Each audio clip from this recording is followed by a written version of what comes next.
Yine kazandın! Yine kazandın! Ase!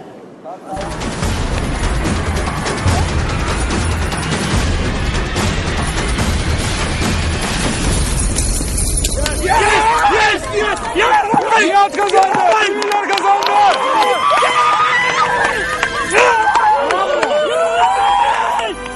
İşte bu! Tamam. Nihat doğum farkını herkes görsün! Ben varsam galibiyet var! Ben yoksam galibiyet yok! Hiç iş yok. Ünlüler kazandı! Ünlüler kazandı!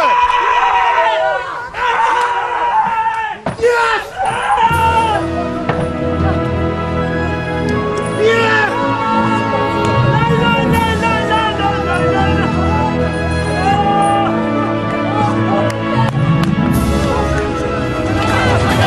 Ve bitti ünlüler bu turunda kazanan oldu.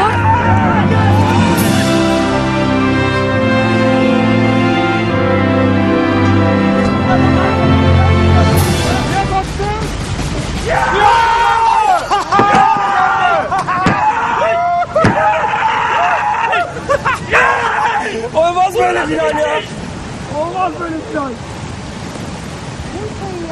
Olmaz böyle final! Olsun Derya. Hırs demek Nihat, don demek! Nereden şu an? Son nefesimi vermeden kimse öldüremezsin!